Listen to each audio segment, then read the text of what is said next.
Oi, bom dia, crianças, tudo bem? Então, hoje é mais uma aula, né? Mais um dia, graças a Deus, mais uma aula, né? Nossa aula de história, tá? Nossa primeira aula de história. Nossa primeira aula do dia de história. Então, hoje é quarta-feira, hoje é 18, né? Hoje é 19. Hoje é 19 de agosto de 2020. Então, vamos lá para a nossa aula. Onde nós tínhamos parado, né? Na última aula, na página 103, né? A prof já tinha dado uma lida lá, né? Já tínhamos vindo umas esculturas lá, pinturas e gravuras ou ilustrações. Aí nós tínhamos visto também lá, né, um patrimônio, né, tá falando sobre os patrimônios, né, patrimônio cultural, né, que o Brasil tem. Então nós tínhamos falado sobre essa obra, né, que é o Congresso Nacional, né, que está entre, né, que ficou entre os patrimônio cultural da humanidade, né, que é uma obra, o Congresso Nacional, né, como tudo lá em Brasília, foi tudo projetado, né, e bem diferente, né, as obras, uma arquitetura bem diferente, né, que foi feito pelo arquiteto, né, o Oscar Niemeyer. Então aqui é o Congresso Nacional, né, lá é a mesma coisa de uma câmara, né? Só que lá, como aqui nós temos a Câmara de Vereadores, né, dos municípios.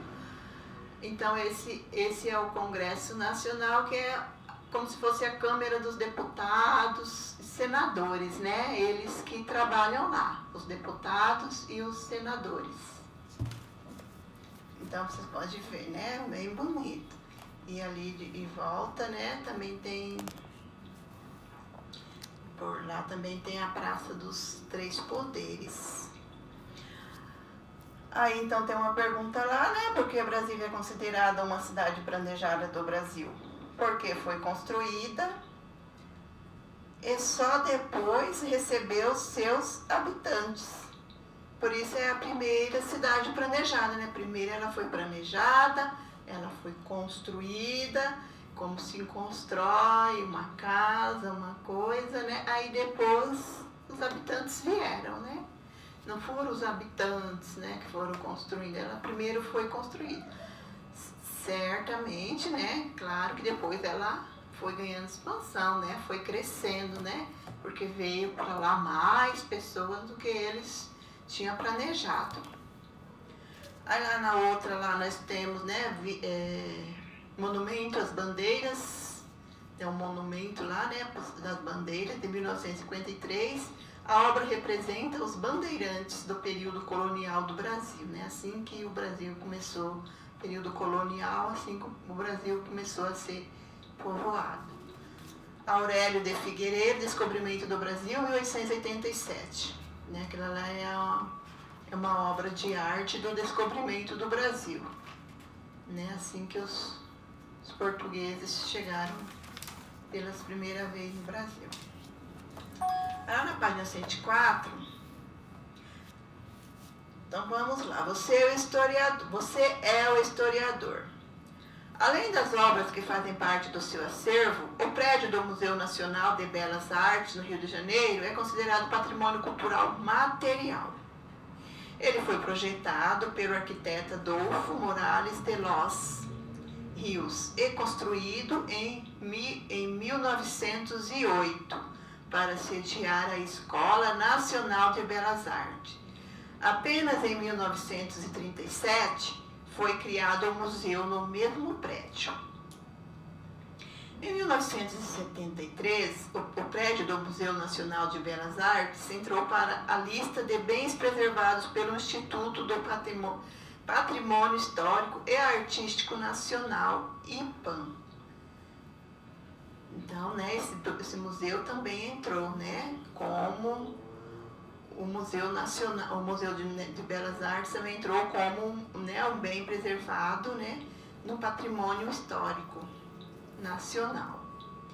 Então tá lá, ó, Escola Nacional de Belas Artes, Rio de Janeiro, por volta de 1910, né? Em 1910 ele era assim. Aí lá na outra foto, tá lá, o Museu Nacional de Belas Artes em 2017. Né? Ele permaneceu e assim em 2017, né? E deve ser assim até hoje.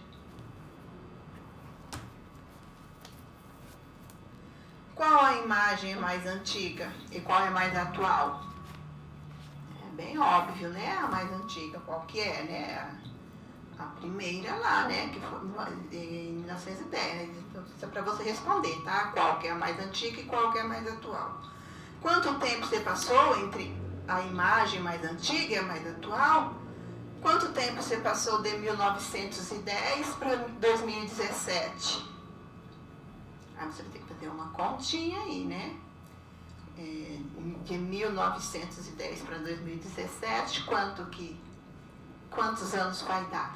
Tá? Então, quanto tempo se passou? São mais de 100 anos, né? Isso dá pra gente ver que são mais de 100 anos, né? 1910, 2017. Se fosse de 1910 para 2010, daria 100 anos. Mas é de 1910 para 2017. Então, a prof quer que você que faz isso, né? E usa a cabecinha um pouquinho. Quais transformações ocorreram no lugar onde está localizado o museu? Quais transformações que você consegue ver ali, né? Algumas transformações, né? Certamente, olha lá. Lá aquele primeiro lá era um lugar limpo, né? Não tinha nada plantado. E ali no outro a gente já consegue ver umas árvores e está diferente, né? O prédio não é. O prédio é o mesmo, né? Mas alguma coisa foi modificada.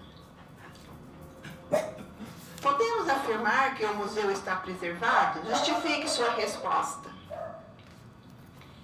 Ele está preservado? Então, né?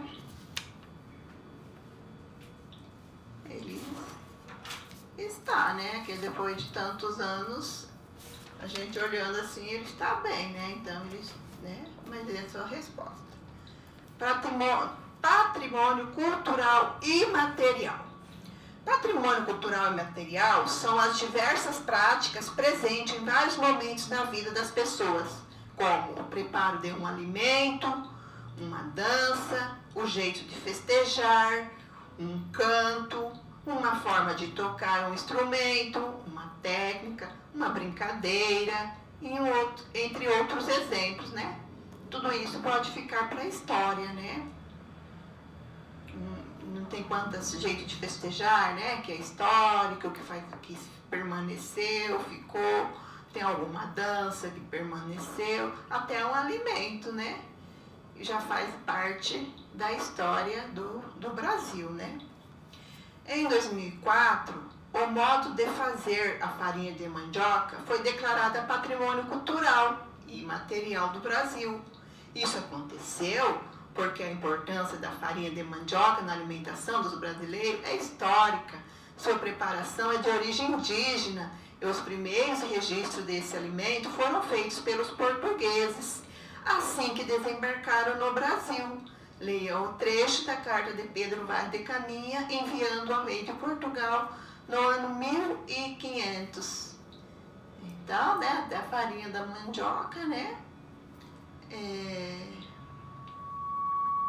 é um patrimônio cultural, né, e material, né, porque ela veio junto com a história, né, desde quando os portugueses chegaram no Brasil, os índios já utilizavam, né, já faziam a farinha de mandioca. Então, vamos ver a carta lá do Pero Vaz, né? Então, vamos ver o que ele escreveu nessa carta. Eles não lavram, nem criam, nem há aqui boi, ou vaca, cabra, ovelha ou galinha, ou qualquer outro animal que esteja acostumado ao viver. do homem, e não comem senão deste inhame, de que aqui há muito, e dessas sementes e frutos, que a terra e as árvores de si deitam. Então ele quer dizer, né, ele já estava se referindo ao inhame, né, estava se referindo à mandioca, né, que era a alimentação deles, né. Eles não se alimentavam de animais, né, eles não tinham nem boi, nem vaca, nem cabra, nem ovelha, eles nem sabiam o que era isso, né, eles não tinham, né, esses tipos de coisa, só o que eles plantavam mesmo. A mandioca tem diferentes nomes para os indígenas, sendo inhame e ubatim alguns exemplos. Agora, mais tarde, em 1570, um viajante que percorria a região no atual estado de Santa Catarina também fez registro sobre a mandioca e o preparo da farinha, né? Alguns anos depois, né? 30 anos depois. Dá-se outro mantimento em todo o Brasil, natural da mesma terra, a que os índios chamam de ubatim. Ele escreveu isso também, né? Que quando eles chegaram aqui, os índios chamavam a mandioca, né? O que hoje é mandioca, de ubatim. Então, isso era na língua dos indígenas, né? Então, ali ele escreveu, né? Mais uma cartinha, ficou escrito isso dali, né? Pelo Pero Vaz. A técnica indígena do plantio de mandioca e preparação de sua farinha foi adotada pelos colonizadores e não demorou muito tempo para esse alimento se tornar indispensável na alimentação de toda a colônia. Então nós temos lá, né, uma plantação de mandioca. A mandioca devia ser plantada em época de chuva e podia ser colhida depois de um ano. Após a colheita, ela era colocada de molho em áreas alagadas, como na beira de um rio. Era para preservar ela, né? Porque se arrancar a mandioca e deixar de qualquer jeito, ela não fica boa, né? Ela fica preta. Então, eles faziam isso para, né, para conservar ela. Depois de arrancar, eles deixavam, né, que a água ficava batendo nela na beira do rio. Né? Não tinha geladeira, não tinha nada. Após o tempo do molho, sua raiz estava pronta para ser retirada.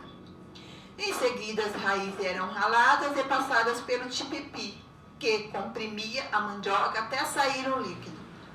Com a perda do líquido, a mandioca se transformava em uma massa. A massa era levada até um tacho no fogo para secar e virar farinha. Então tá aí o passo a passo, né, de como que eles faziam a farinha, né? Eles ralavam, né, tiravam a raiz, aí as raízes eram raladas e passadas por esse tipipi ali, né, para tirar o líquido dela, né? Para ela tirava o líquido e ela ficava seca. Com a perda do líquido, a mandioca se transformava nela, virava uma massa. Aí eles torravam, né? Aí estava pronta a mandioca para eles. Pinte a palavra dos quadros que completam corretamente cada frase a seguir. Em 2004, o modo de fazer a farinha de mandioca foi declarada patrimônio cultural, material ou imaterial? A prof acabou de ler lá atrás, né? A preparação da farinha de mandioca é de origem portuguesa ou indígena? Aí você vai pintar a resposta certa, tá? Você vai pintar a palavrinha certa ali. Se é portuguesa ou se é que você achar que é certa, você vai pintar. Agora nós temos lá família e escola. Passados mais de 500 anos, a mandioca ainda é essencial na alimentação brasileira. Por muitas regiões do Brasil, por exemplo, mantém-se desde o período colonial. O hábito de consumir a farinha de mandioca torrada também é chamado de farofa. Por isso, investigue-se na sua família a consumo de farinha ou farofa de mandioca no preparo ou como acompanhamento de algum prato e registre como ele é feito. Depois faça um desenho representando essa comida na imagem a seguir. Como que você consome a farinha de mandioca na sua casa? Você consome ela na comida, no feijão, se você só consome ela quando você faz uma farofa. Se você consome a farinha de mandioca, conforme você consome ela, você anota ali e tenta fazer dentro desse prato ali, ó, como você consome ela, né? Pôr a farinha ali, o feijãozinho, o arroz. Então, como você faz ela.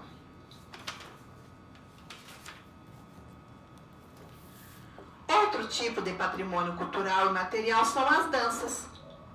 O jongo, por exemplo, é uma dança de roda de origem africana, feita em torno de 2 tambores. Na época da escravidão, essa era uma das poucas atividades de fazer permitida aos escravizados. Na roda ficavam os catadores, que lançavam adivinhas, enquanto outros participantes ocupavam o centro da roda e batiam palmas. Essas adivinhas cantadas eram como mensagens secretas entre os escravizados, por causa das mensagens que falavam desde o acontecimento cotidiano até as fugas. Os escravizados conseguiam se consumir entre si durante o jongo, sem que fossem descobertos. Assim que era uma forma de os escravizados lutarem pela sua liberdade, assim como outras manifestações culturais e materiais que foram passadas de geração para geração. O jongo sofreu algumas alterações desde a sua origem no passado. O jongo era bastante comum nas áreas rurais. Atualmente é possível encontrá-lo nas áreas urbanas, com a presença de percussão, dança e canto em forma de poesia.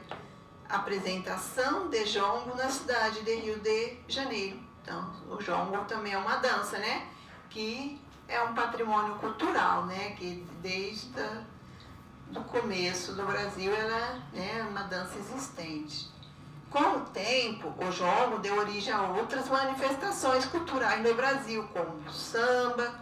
Por isso, é dada sua importância. O jongo foi declarado no ano de 2005 Patrimônio Cultural e Material.